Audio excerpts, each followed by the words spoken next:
Secrets of God's में मैं सिद्धार्थ ब्रह्मभट्ट आप सभी का एक बार फिर से स्वागत करता हूं। सभी व्यूअर्स को 2021 की बहुत बहुत शुभकामनाएं हम देते हैं और आशा रखते हैं कि सभी का साल शुभ रहे। देखिए, नए साल में मैं आपको इस वीडियो में ये बताने जा रहा हूं कि पूरे साल यानी कि 2021 में किन किन राशि के जातकों के ऊपर शनि की साढ़े साती रहेगी और किन किन राशि के जातकों के ऊपर शनि की ढैया रहेगी। इसीलिए वीडियो में बना रहा हूं।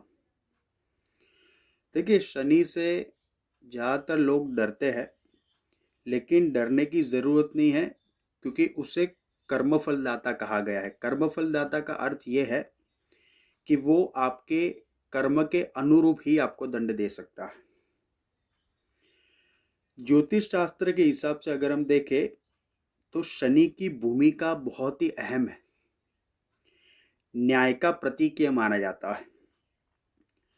अगर आप किसी के भी भविष्य का आकलन करना चाहते हैं कुंडली के माध्यम से, तो सबसे पहले शनि का आकलन करना बहुत ही जरूरी है। इसलिए ज्योतिष में शनि की स्थिति और उसकी दृष्टि बहुत ही महत्वपूर्ण होती है।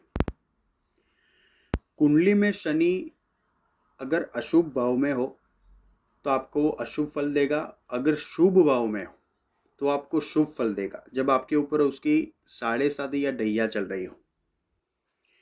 दूसरी बात यह कि शनि की गति बहुत ही मंद है, मंद गति वाला वो ग्रह है, इसलिए उसके परिणाम भी बहुत ही धीरे यानी कि मंद गति से ही हमें मिलते हैं। शनि के ऊपर हमने बहुत सारे वीडियो बनाए हैं।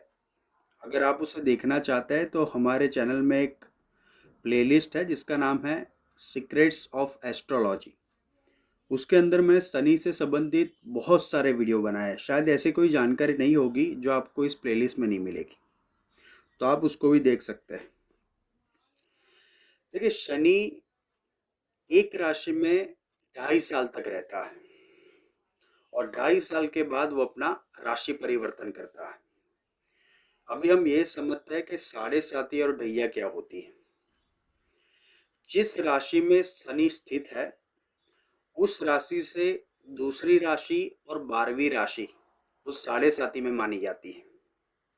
और जिस राशि से अगर आप चौथा यानी कि चतुर्थ और अष्टम यानी कि 8वां भाव अगर देखेंगे, जिस राशि में शनि है तो उसको ढैया मानी जाती है। तो इस प्रकार से साढ़े साती और ढैया का मतलब होता है। शुभ शनि जातक को साढ़े साती या तो ढैया में बहुत ही ज्यादा शुभ फल प्रदान करते हैं। तो ऐसा नहीं है कि आपके ऊपर अगर शनि की साढ़े साती या ढैया चल रही है तो आपको नुकसान ही होगा। यह आपकी कुंडली के ऊपर निर्भर करता है। कुंडली में शनि का स्थान क्या है, उसकी स्थिति क्या है, क्या उसकी दृष्टि है, उसके ऊपर ही निर्भर करता है। अगर जातक की कुंडली में शनि शुभ हो तो आपको बहुत ही शुभ फल देगा। ऐसा फल वो देता है कि व्यक्ति की बहुत ही जल्दी उन्नति या तो उसकी पदोन्नति हो जाती है। और अगर अशुभ है तो ज्योतिष के अनुसार कहता है कि असहनीय कष्ट भी देता है। ये सब आपकी शनि की स्थिति के ऊपर निर्भर करता है। अगर शनि शुभ है तो आप सभी रूप से सुखी रहेंगे, अगर अशुभ है तो ऐसे लोग ज़्यादा चिंतित भी रहते हैं। अभी 2021 में कौन कौन सी राशि है जिनके ऊपर साढ़े साती है? पहली है धनु, दूसरी है मकर और तीसरी है कुंभ, यानी कि मेरे ऊपर भी शनि की साढ़े साती है। तो ये 3 राशि के जातक पूरे साल साढ़े साती से प्रभावित रहेंगे। और दूसरा है ढैया, ढैया का अर्थ है 2.5 साल से। तो 2 राशि मिथुन और तुला, उन लोगों का हालांकि उन लोगों के ऊपर शनि की ढैया रहेगी। और ये सब कुछ आपकी कुंडली के ऊपर निर्भर करता है, इसलिए कभी भी ऐसा सुनकर आप विचलित ना हो। देखिए, मैं आपको कुछ उपाय बता देता हूँ जो बहुत ही कारगर उपाय है। अगर आपको ऐसा लगता है कि आपको कुछ उपाय करने चाहिए साढ़े साती में या ढैया में, अगर आपको ऐसा लग रहा है कि आपके ऊपर यानी कि शनि आपका शुभ नहीं है, तो आप क्या कर सकते हैं? वैसे ज्योतिष आपको बहुत सारे उपाय बताएंगे, लेकिन मैं आपको ऐसे उपाय बता देता हूँ जो आपको निश्चित फल देंगे। सबसे पहला उपाय, भोलेनाथ को पकड़िए।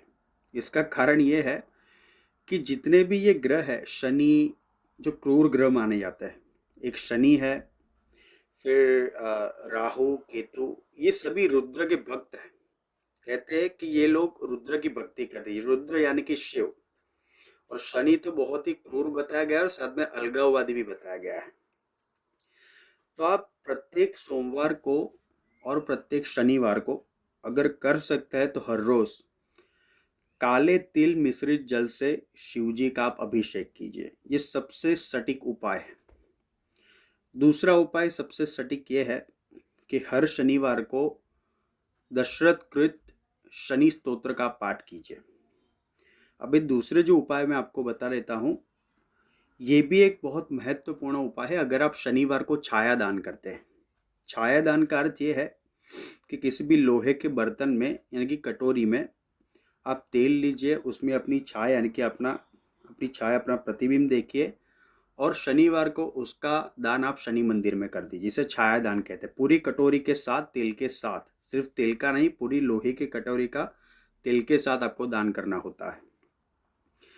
दूसरा एक उपाय है, रावण संहिता में ये उपाय बताया गया है कि 1.25 किलो, उसे छोड़िए, उससे पहले आपको दूसरा एक उपाय बता दूं। 7 बादाम आप हर शनिवार को दान करें शनि मंदिर में। कहते हैं कि उससे भी अगर शनि का कष्ट है तो वो कम हो जाता है। फिर 1.25 किलो चने की दाल, काली उड़द की दाल, काली मिर्च, लोहे की कील, इन सबको एक काले वस्त्र में बांधकर किसी भी बहते हुए जल में आप शनिवार को प्रवाहित कर दें। ये भी एक दूसरा उपाय है, कारगर उपाय है। अगर आप शनि से संबंधित जाप करना चाहते हैं तो शनि मंत्र बहुत सारे, इस पर मैंने वीडियो बनाया है। तो शनिवार को आप शनि मंत्र का भी जाप कर सकते हैं।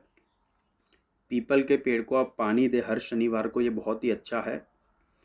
और हर अमावस्या को एक श्रीफल आप भगवान शिव को अर्पित करके आइए। शनिवार का उपवास अगर करते हैं तो भी जातकों के लिए बहुत अच्छा है।